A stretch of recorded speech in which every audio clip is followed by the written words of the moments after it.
నమస్తే. ఈరోజు news paper అనాలిసిస్‌లో ముందుగా 'దిశ' పేపర్‌లో వార్తలను చూద్దాం. ఈరోజు అన్ని పేపర్‌లో కూడా పహల్గామ్‌లో జరిగిన ఉగ్రవాద దాడి, దాంట్లో బలైపోయిన వాళ్ళ గురించే వార్తలు ఎక్కువున్నాయి. ఎందుకంటే ప్రధానమంత్రి నరేంద్ర మోదీ అధ్యక్షతన నిన్న హై లెవెల్ కమిటీ మీటింగ్ జరిగింది. దాంట్లో కొన్ని కీలకమైన నిర్ణయాలు తీసుకున్నారు. సింధు జలాల్ని ఇమ్మీడియేట్‌గా బంద్ చేయాలి పాకిస్తాన్‌కి పోకుండా. అంటే సింధు నది నుంచి కొంత వాటర్ పాకిస్తాన్‌కి పోతాయి. వాటిని కట్ చేసి పడేయాలి. ఇక్కడున్న పాకిస్తానీలు మొత్తానికి 1 వీక్‌లో ఇక్కడి నుంచి పంపించేసేయాలి. ఇట్లా కొన్ని నిర్ణయాలు తీసుకున్నారు. దీని వెనక తప్పనిసరిగా పాకిస్తానే ఉంది అనేది ఒక నిర్ధారణకొచ్చారు. దీంతో పాటు నిఘా వర్గాలు ఇంకొక హెచ్చరిక కూడా జారీ చేసినట. మళ్ళా జరిగే అవకాశం ఉంది ఉగ్రవాద దాడి, జాగ్రత్తగా ఉండాలని రాష్ట్రాలకి అలర్ట్ చేసిందట కేంద్ర ప్రభుత్వం రాష్ట్రాలని. ఈ యొక్క కీలకమైన వార్తలతోనే అన్ని పత్రికలు బ్యాన్ రాయటం అయితే ఉంది. పాక్ పౌరులపై నిషేధం, జారీ చేసిన వీసాల రద్దు, కొత్త వారికి సైతం నో ఎంట్రీ. ఇది దోషులను విడిచిపెట్టడం రాజ్నాథ్ సింగ్ చెబుతుండు. పిరికి పందాల చర్య అని సుప్రీంకోర్టు చెప్పింది. ఉగ్రవాద దాడిని ఖండించిన పాక్కు అమెరికా సహా పలు దేశాల సైతం ఉగ్రవాద దాడిని ఖండించిందట పాకిస్తాన్. అసలు చేసిందే మీరు రా నాయన అంటే చంపినోడు వచ్చి సంతాపం తెలిపినట్టుంది. చంపిందే మీరు, చంపడానికి వెనక మీరే ఉండరా, ఉగ్రవాదులకు సహకరించిందే మీరు. మీ ప్రోద్బలంతోనే, మీ ప్రోత్సాహంతోనే వాళ్ళు వచ్చారు, విచక్షణారహితంగా చంపారు. అది కూడా ఐడీ కార్డులు చూసి, పేర్లు చూసి ముస్లింలు కాదని నిర్ధారణ చేసుకున్న తర్వాత చంపారంటే దీని వెనక పాకిస్తానే ఉందని స్పష్టంగా వాళ్ళకి సమాచారం ఉంది నిఘా వర్గాలకి. ఒక విధంగా నిఘా వర్గాలు కూడా ఫెయిల్ అయినట్టే. ఇలా జరిగిన తర్వాత దీని వెనక పాకిస్తాన్ ఉందని ఒక అంచనాకి రాగలిగినప్పుడు, జరగక ముందే నిఘా వర్గాలు ఎందుకు కనిపెట్టలేకపోయినాయి, జరిగే అవకాశం ఉందని. కానీ నిన్న కనిపెట్టారండి వాళ్ళని. మళ్ళీ ఇంకొక దాడి జరిగే అవకాశం ఉంది, జాగ్రత్తగా ఉండాలని రాష్ట్రాలను అలర్ట్ చేశారు. దీంట్లో ఫెయిల్యూరే. అత్యంత శక్తివంతమైన ప్రధానమంత్రి నరేంద్ర మోడీ ఈ దేశాన్ని కాపాడుతున్నట్టు. మరి 26 మంది వచ్చి ఒక నలుగురు ఐదుగురు ఉగ్రవాదులు పాకిస్తాన్ పంపిస్తే వచ్చిన కుక్కలు లాంటి వాళ్ళే అనుకోవాలి. చంపిపోతుంటే మన నిఘా ఎడిపోయినట్టు, మన వ్యవస్థ ఎడిపోయినట్టు, మన రా ఎడిపోయినట్టు. ఈ వ్యవస్థ అంటే ఎడిపోయింది శక్తివంతమైన ప్రభుత్వం, శక్తివంతమైన ప్రధానమంత్రి. భరతమాత కోసం ఉంటామే అంటారు. ఇలా భారతదేశానికి వచ్చి మన గడ్డ మీద అడుగుపెట్టి కాల్చి చంపారు. కావలికి సంబంధించి ఒక అతను మధుసూదన్ రావు పాపం సాఫ్ట్వేర్ ఇంజనీర్ బెంగళూరులో సరదాగా పోయిండట ఫ్యామిలీతోని. 42 సార్లు కాల్చారట. ఒకసారి కాదు 2 సార్లు. చనిపోయిన తర్వాత కూడా కర్కశంగా సైకోతనంగా కాల్చారు. అంటే ఎడిపోతుంది మన నిఘా వ్యవస్థ, ఎడిపోతనే మన రా ఇంటెలిజెన్సీ. ఫెయిల్యూర్ కదా, కంప్లీట్ అటర్ ఫ్లాప్ కదా. మరి ఎప్పటికైనా మళ్ళీ భవిష్యత్తులో జరగకుండా నిఘాని పెంచుతారా? ఆ చర్యలు ఉంటాయా అంటే మళ్ళీ పట్టుకొస్తారు. ఊహా చిత్రాలు కొన్ని నిన్న రిలీజ్ చేశారు, కొన్ని ఫోటోలు, వీళ్ళే ఉగ్రవాదులు అని. ఆ ఫోటోలు ఉన్న వాళ్ళని ఏమైనా పట్టుకొచ్చి లోపటేసే కార్యక్రమం చేసి, లోపటేయటం అంటే జైల్లో వేయద్దిగా. కత్తికి ఒక కండ కింద కోసుకుంటూ రోజు ఒక శరీరంలో ఒక అవయవాన్ని తీసుకుంటూ తిప్పుకుంటూ భారతదేశంలో ప్రజలకు ఊరేగిస్తూ వాడిని ఒక బండికి గట్టి ఊరేగించుకుంటూ కత్తికి ఒక కండ కోసుకుంటూ పోవాలా ఒక్కొక్కడిని. అప్పుడు బుద్ధి వస్తుంది. ఇంకొకటి భారతదేశం గడ్డపైన అడుగు పెట్టి ఇట్లాంటివి చేయాలంటే వెన్నులో వణుకు పుట్టింది, భయపడాలి. సావనాయం చేస్తాం కానీ భారతదేశం గడ్డపైకి పోయి ఇట్లాంటివి చేయం, ఎందుకంటే టార్చర్ ఉంటుంది అనే భయం రావాలి. అది రాకుండా వాని దేశపై జైల్లో పెట్టి మళ్ళీ ఖైదీలను ఎక్స్చేంజ్ చేసుకొని ఇక భారతదేశం పాకిస్తాన్ కూర్చొని మాట్లాడి శిఖరాగ్ర సమావేశాలని, సిమ్లా సమావేశాలని, ఈ సమావేశాలు పెట్టి 75 ఏళ్ళ నుంచి ఇడికేదెత్తారు, సామాన్యులను బలి చేస్తారు. ఇది మొత్తానికి అయితే కీలక నిర్ణయాలు ఏంటంటే సార్క్ వీసాల రద్దు. ఈ వీసాల కింద భారత్లో ఉన్న వాళ్ళు 48 గంటలు వెళ్ళిపోవాలి. సింధు జలాలు బంద్ ఒప్పందం నిలిపేత, వాగా అట్టారి చెక్ పోస్ట్ మూసివేత, పాక్ దౌత్యవేత్తల బహిష్కరణ, హైకమిషన్లో దౌత్య సిబ్బంది 30 కుదింపు. ఇగో వీళ్ళ ముగ్గురేనట ఊహా చిత్రాలు. ముగ్గురు ఉగ్రవాదులు స్కెచ్ విడుదల చేశారు నిన్న. సరే వాళ్ళు ఈ స్కెచ్ చూసి ఏం చేయాలి, ప్రజలు ఏం చేయాలి, ప్రభుత్వం పట్టుకోవాలి, నిఘా పట్టుకోవాలి. వాళ్ళు ఏడంలో పట్టుకొని ఏ కలుగులో ఉన్న పట్టకొచ్చి గుంజకొచ్చి చెట్టుకు కట్టేసి లేదంటే బండికి కట్టేసి ఊరేగించుకుంటూ పోవాలి. ఊరేగించుకుంటూ ప్రజలు అక్కడక్కడక్కడ మహిళలు పిల్లలతోనే రోజుకొక కండ కోసుకుంటూ చిత్రహింసలు పెట్టుకుంటూ తిండి నీళ్ళు పెట్టాలి, మళ్ళీ కండలు కోయాలి, చేసుకుంటూ నిద్రపోనీయకుండా బాదుకుంటూ పోవాలి. అప్పుడు కానీ బుద్ధి వస్తుంది. ఇదంతా ప్రపంచానికి తెలవాలి. తెలిస్తే పాకిస్తాన్లో ప్రతి పౌరుడికి తెలిస్తే అప్పుడు అక్కడ వస్తుంది కాక. ఇది ఒక వార్త. ఉగ్రవాద దాడికి సూత్రధారి సైఫుల్లా ఖలీద్ గుర్తించిన భారత నిఘా వర్గాలు. జమ్మూ కాశ్మీర్లో 56 మంది విదేశీ ఉగ్రవాదులు ఉన్నారట. కాశ్మీర్లో 150 మంది అనుమానితులు అరెస్టు. బారాముల్లాలో 2 ఉగ్రవాదులు హతం. సైఫుల్లా ఖలీద్ అట, వీడట అసలు ఉగ్రవాద దాడికి సూత్రధారి గుర్తించింది నిఘా వర్గాలు. జమ్మూ కాశ్మీర్లో 56 మంది విదేశీ ఉగ్రవాదులు ఉన్నారట. ఇంకా మరి మన నిఘా పూర్తిగా ఫెయిల్ అయిన 56 మంది మన దేశంలోకి వచ్చి తిరుగుతున్నారంటే ఉగ్రవాదులు మనం ఎక్కడ ఉన్నాం అనేది అర్థమవుతుంది. జనతా గ్యారేజీ లాగా తెలంగాణ భవనట్టు రాష్ట్రంలో ఏ వర్గం ప్రజలకు కష్టం వచ్చినా అక్కడికి వస్తున్నారు. చరిత్ర సృష్టించబోతున్న రజతోత్సవ సభ. గులాబీ దండులా కదిలి రండి. BRS working president Sircilla MLA KTR Elkathurthi సభాస్థలంలో ఏర్పాట్లు పరిశీలించేందు. జనతా గ్యారేజీ లాగా తెలంగాణ భవన్ ఉంది. ఎక్కడ రాష్ట్రంలో ఏ వర్గానికి సమస్య వచ్చినా తెలంగాణ భవన్కి వస్తున్నారు. మరి తెలంగాణ భవన్లో ఎవరు ఉండరు? కేసీఆర్ ఉంటుండా, చూసుకుంటుండా జనాల్ని? జనతా గ్యారేజీలో హెడ్ ఉండాలి కదా. ఈ రాష్ట్రానికి 10 ఏళ్ళు ముఖ్యమంత్రి చేసిన కేసీఆర్, ప్రతిపక్ష నాయకుడు కేసీఆర్, ఆయన ఉండడు కదా. ఆయన పోయి ఏ గ్యారేజీలో ఉండు? ఫామ్ హౌస్ గ్యారేజీలో ఉండు. ప్రజలని జనతా గ్యారేజీకి వస్తున్నారు. మరి వచ్చినప్పుడు వాళ్ళకి కనీసం ధైర్యం ఇచ్చి ఒక స్టేట్మెంట్ ఇచ్చి ప్రభుత్వాన్ని భయపెట్టే ప్రయత్నం, ప్రభుత్వాన్ని వంచే ప్రయత్నం చేస్తానంటే ఏం చేయడు. నన్ను ఓడిచ్చారుగా, నాకేం సంబంధం, ప్రజలు వద్దు అనుకున్నాక ప్రజలకే నష్టం, నాకేం నష్టం, కేసీఆర్ ముఖ్యమంత్రి కాకపోతే తెలంగాణకి నష్టం, ఈ డైలాగులు అవుతాడు. జనతా గ్యారేజీ అంటే జనం కోసం ఉండాలి. పోయి ఫామ్ హౌస్లో ఎట్లా ఉంటాడు? ఇది ఆయన చెప్తుండు జనతా గ్యారేజీ లెక్క ఉంది అని చెప్పి. ప్రజలు అనుకోవాలి, మీరు అనుకుంటే జనతా గ్యారేజీని. ప్రశ్నార్థకంగా మేడిగడ్డ ఉంది. కేంద్రానికి ఫిబ్రవరిలో ఎన్డీఎస్ఏ రిపోర్ట్ ఇచ్చిందట. ప్రశ్నార్థకమైంది, మామూలు ప్రశ్నార్థకం కాదు. ఇప్పటికి 18 నెలలు అయింది. మేడిగడ్డ కుంగుబాటు అయిందని ఎన్నికల టైం నుంచి అన్నారు. 2023 అక్టోబర్ నవంబర్ నుంచి మాట్లాడుతూనే ఉన్నారు. ఇవాళ 2024 అక్టోబర్ పోయింది, 2025కి వచ్చినాం మనం. 18 నెలలు అయినా కానీ మరి ఆ కుంగింది ఇంకా కుంగుతుందా, ఉందా, ఊడిందా? అసలు నేషనల్ డ్యామ్ సేఫ్టీ అథారిటీ వాళ్ళు ఒక రిపోర్ట్ ఇచ్చారట ఫిబ్రవరి నెలలో, మళ్ళీ ఏప్రిల్కి వచ్చిన దానిపైన చర్యలు లేవు. మరి ఆ కుంగిన దాన్ని చర్యలు తీసుకోవాలి కదా. ప్రశ్నార్థకమైందట మేడిగడ్డ. రాష్ట్రానికి పంపడంలో జాప్యం, నివేదిక అందక అధికారులు సతమతం. ముంచుకొస్తున్న వర్షాకాలం ఎటు తేల్చుకోలేకపోతున్న ప్రభుత్వం. 30న జల సౌదాల సమావేశం. కేంద్రానికి ఫిబ్రవరిలో ఎన్డీఎస్ఏ రిపోర్ట్ ఇచ్చింది. అక్కడ నుంచి రాష్ట్ర ప్రభుత్వం తెచ్చుకొని ఏం చేయాలనేది దానిపైన నిర్ణయం తీసుకోవాలి. మళ్ళీ వర్షాలు వస్తాయి, మళ్ళీ నీళ్ళు వస్తాయి, మళ్ళీ కథ ఉట్టిదే. ఈ 2 మంత్స్ మంచిగా అవకాశం ఉంది, దాన్ని ఏమైనా రిపేర్ చేయాలంటే. మరి చేస్తారా లేదా అనేది ఫిబ్రవరిలోని రిపోర్ట్ వచ్చింది, మార్చి పోయింది, ఏప్రిల్ పోయింది, అయినా కేంద్రం నుంచి రిపోర్టే తెచ్చుకోలేని పరిస్థితులు మనం ఉన్నామా, లేకపోతే వాళ్ళు ఇవ్వట్లేదు. దానికంటే ముఖ్యమైన పని ఏముంటుంది? కాబట్టి అధికారులు దాంట్లో కూర్చోవాలి, ఢిల్లీ పోయి కూర్చొని తెప్పించుకోవాలి. ఇది ప్రశ్నార్థకం. మేడిగడ్డ అయిందంటే ప్రజల బతుకులు ప్రశ్నార్థకం అవుతాయి. మేడిగడ్డ ప్రశ్నార్థకం అయిందంటే రాష్ట్రంలో రైతాంగం పరిస్థితి ప్రశ్నార్థకం అయింది, పంటల పరిస్థితి ప్రశ్నార్థకం అయింది. అది కాకుండా ఉండాలంటే కాంగ్రెస్ పార్టీ ప్రజాపాలన అంటుంది కాబట్టి ప్రజలకు అవసరమైన మేడిగడ్డ గురించి, దాని నివేదిక గురించి కేంద్రం దగ్గర కూర్చొని, అవసరమైతే ఢిల్లీలో కూర్చొని ధర్నా చేసినా రిపోర్ట్ తెప్పించి ఏం చేయాలో రిపేర్ చేయండి. అది చేయకుండా ప్రశ్నార్థకమైంది, కేంద్రం రిపోర్ట్ ఇవ్వలేదు కాబట్టి మేము ఏం చేయలేదంటే మళ్ళా కథ మొదటికే వద్ది. రైట్. అఘోరికి 14 రోజులు రిమాండ్ విధించిన చేవెళ్ల కోర్టు. చీటింగ్ కేసుల అరెస్టు. తొలుత సంగారెడ్డి జిల్లా కంది జైలుకు, చేవెళ్ల ప్రభుత్వ ఆసుపత్రిలో లింగ నిర్ధారణ టెస్టు, ట్రాన్స్జెండర్గా తేడాతో చెంచలగూడ జైలుకు పంపారట. 2 తెలుగు రాష్ట్రాల సంచలనం రేపింది. అఘోరిని పోలీసులు అరెస్ట్ చేసి చెంచలగూడ జైలుకు తరలించారు. తాంత్రిక పూజల పేరుతో ఓ మహిళ దగ్గర నుంచి 10 లక్షలు తీసుకొని మోసం చేసిందట. మోకిలా పోలీస్ స్టేషన్ పరిధిలో కంప్లైంట్ ఇచ్చారు. ఆ కంప్లైంట్ ఇస్తే కంప్లైంట్ మేరకు ఉత్తరప్రదేశ్ పోయి అరెస్ట్ చేసి తీసుకొచ్చారు మన పోలీసులు. ఈ లోపల ఆమె అంతకుముందు ఓవర్ యాక్షన్ చేసింది. 2-3 నెలల నుంచి తెలుగు రాష్ట్రాలు ఎక్కడ పడితే అక్కడ తిరుగుకుంటూ బూడిద పూసుకొని నేను సనాతన ధర్మం, హరహర మహాదేవ, శంకరుడు కోసం, శివుడు కోసం పుట్టిన నాది సేవ, ఇది అదని చెప్పి అన్ని డైలాగులు వేసి తర్వాత ఏం చేసింది, అన్ని గాలికి వదిలేసి ఒక అమ్మాయిని పెళ్లి చేసుకొని పోయి అక్కడక్కడ తిరుగుకుంటా నేను ఇక రాష్ట్రానికి రాను, నేను ఆత్మహత్య చేసుకుంటా, మేమిద్దరం ఆత్మహత్య చేసుకుంటాం, 2 తెలుగు రాష్ట్రాల్లో ఏమన్నా మా పైన ప్రచారం జరిగితే అని మళ్ళీ బ్లాక్ మెయిలింగ్. నీతి ఎక్కడిది, నిజాయితీ ఎక్కడిది, సనాతన ధర్మం ఎక్కడిది? ఎక్కడ చెప్పింది సనాతన ధర్మంలో బూడిద పూసుకొని వాళ్ళ పెళ్లి చేసుకోని? పెళ్ళి ఎక్కడిది అని ఒక రకంగా ప్రజల్లో ఉన్న పూర్తిగా అనుమానాలు పటాపంచలమైన విశ్వాసవంతం పోయిన తర్వాత మోకిలా పోలీసులు పోయి అరెస్ట్ చేసి పట్టుకొచ్చి లోపల వేయడానికి పోతే చేవెళ్ల కోర్టు కంది సబ్ జైలుకు పంపమన్నది. ఆడిపోతే కంది సబ్ జైలు రిజెక్ట్ చేసిండు.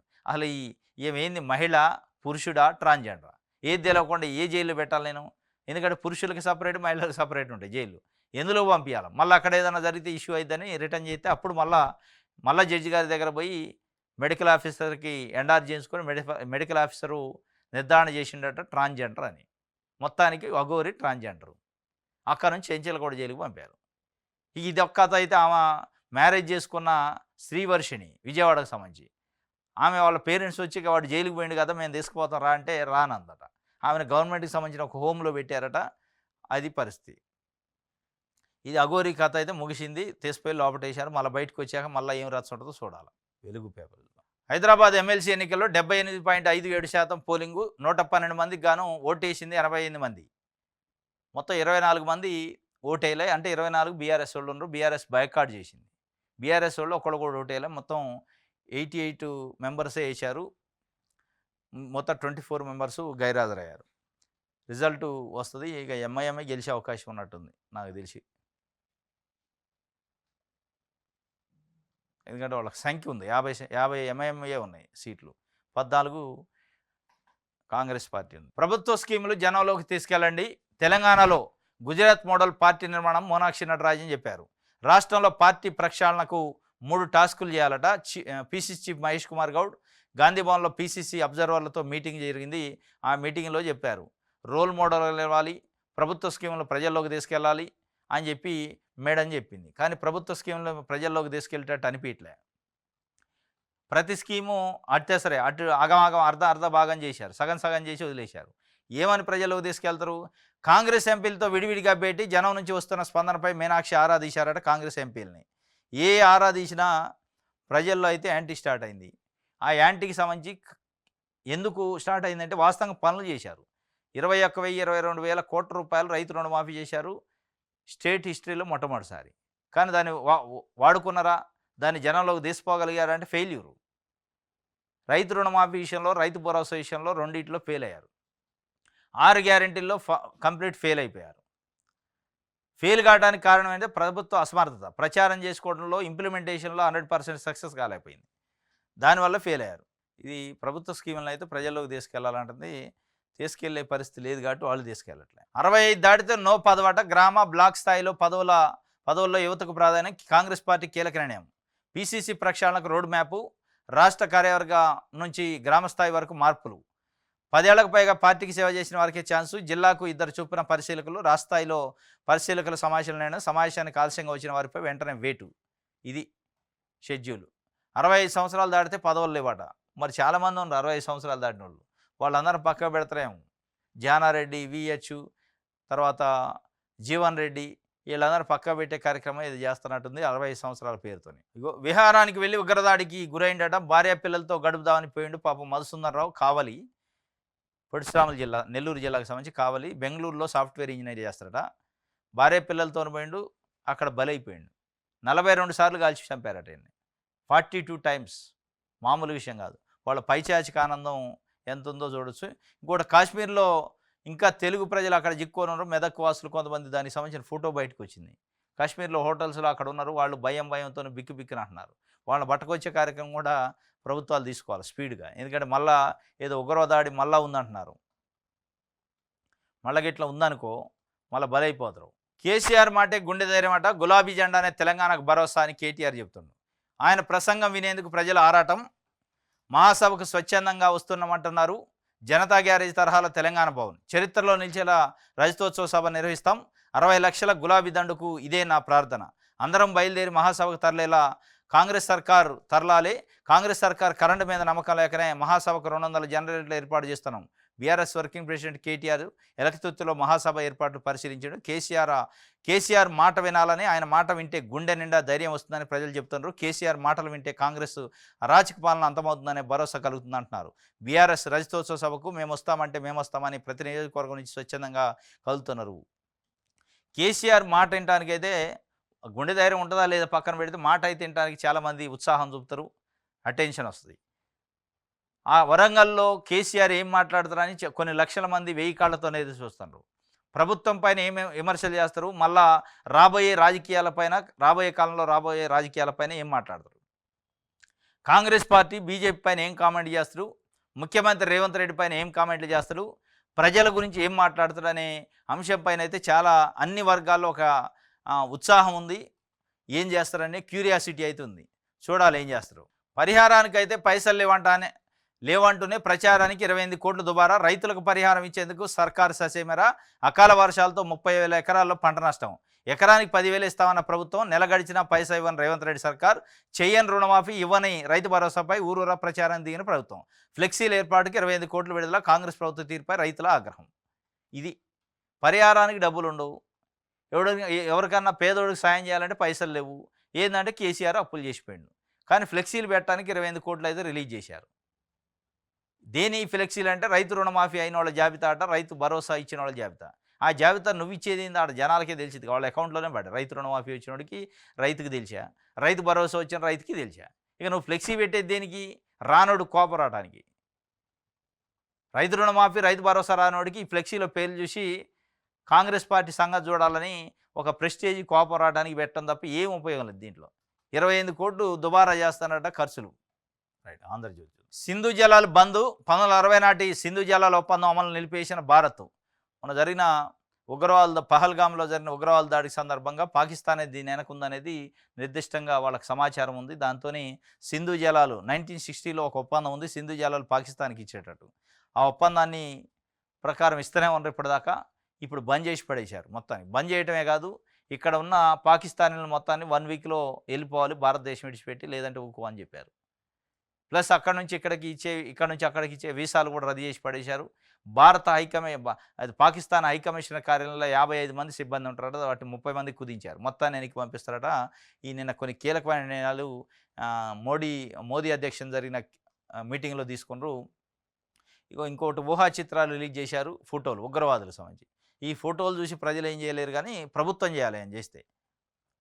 మరో ఉగ్రదాడి జరిగే ప్రమాదం ఉంది. నిఘా వర్గాల సమాచారం. రాష్ట్రాలను అప్రమత్తం చేసిన ప్రభుత్వం. మరో ఉగ్రవాద దాడి జరిగే అవకాశం ఉందని చెప్పి అలర్ట్ చేసింది ప్రభుత్వాన్ని, అన్ని రాష్ట్ర ప్రభుత్వాలని కేంద్రం. కాబట్టి అక్కడ చిక్కపోయిన ప్రజల్ని ముందు రిలీజ్ చేయండి. కాశ్మీర్ పర్యటనకు పోయి టూరిస్టులుగా పోయిన ప్రజలు భయభ్రాంతులకు గురవుతున్నారు. వాళ్ళని అక్కడ నుంచి ఏ రాష్ట్రం వల్ల ఆ రాష్ట్రానికి పంపే ప్రయత్నం చేయండి.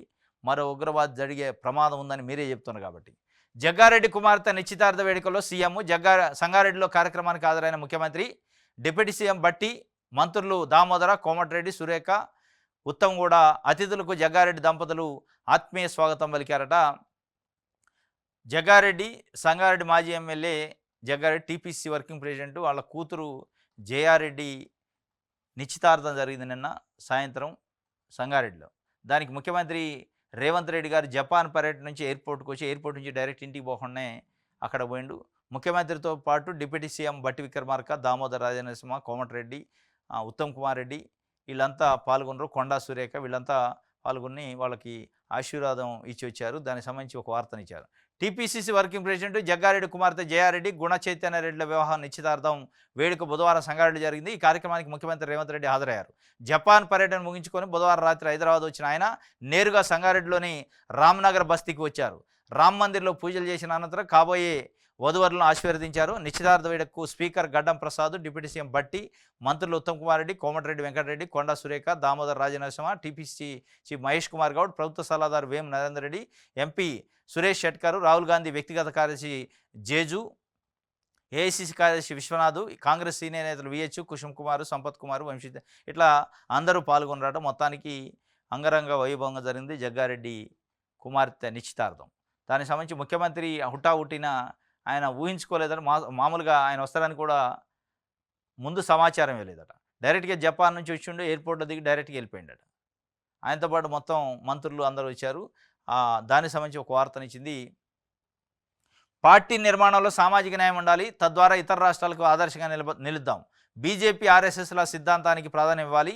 కాంగ్రెస్తో నిమ్న వర్గాలకు న్యాయం జరగాలని మీనాక్షి నటరాజన్ చెప్పారు. గాంధీ భవన్లో పీసీసీ పరిశీలకులు, డీసీసీ అధ్యక్షులతో భేటీ అయ్యారు. పార్టీ నిర్మాణంలో సామాజిక న్యాయం ఉండాలి, బాగానే ఉంది. దాంతోపాటు ఇంకోటి కూడా మాట్లాడు, బీజేపీ ఆర్ఎస్ఎస్ లేక సిద్ధాంతానికి కట్టుబడి పార్టీ ఉండాలంటారు. అంటే ఏం సిద్ధాంతం? బీజేపీ ఆర్ఎస్ సిద్ధాంతం కాదు, కాంగ్రెస్ పార్టీకి ఉన్న సిద్ధాంతం ఉంది కదా, ఆ సిద్ధాంతం మూలాల నుంచి మనం బయటికి పోవద్దు. కాంగ్రెస్ పార్టీలో ఉన్న కార్యకర్తల నాయకులకి చాలామందికి వాస్తవంగా ఆ సిద్ధాంతాల గురించి చాలామంది తెలియదు, పాత వాళ్ళకి తప్ప. ఇట్లాంటి మీనాక్షి నటరాజన్ లాంటి వాళ్ళు, మహేష్ కుమార్ గౌడ్ లాంటి వాళ్ళు ఫస్ట్ నుంచి ఉన్నవాళ్ళు తప్ప మిగతా వాళ్ళకి ఆ సిద్ధాంతమే తెలియదు. ఆ సిద్ధాంతం మీద కట్టుబడి ఉండాలి. బీజేపీ, ఆర్ఎస్ఎస్ వాళ్ళు ఎట్లయితే సిద్ధాంతం కట్టుబడి ఉంటారో అది ఉంటూనే సామాజిక న్యాయం పాటించాలన్నారు. మరి ఏం పాటిస్తారో చూడాలి. మేడిగడ్డ పునరుద్ధరణ ఎప్పుడు? బ్యారేజ్ కుంగి 18 నెలలైంది. కేంద్ర జలవనరుల సంఘం వద్ద నివేదిక వచ్చింది. అది జలశక్తి శాఖ చేరేది ఎప్పుడు? నివేదిక సత్వరం ఇవ్వాలని పలుమార్లు కోరిన రాష్ట్ర సర్కారు. మేడిగడ్డ పునరుద్ధరణ ఎప్పుడంటే కూలియాగ చేస్తారు మొత్తం.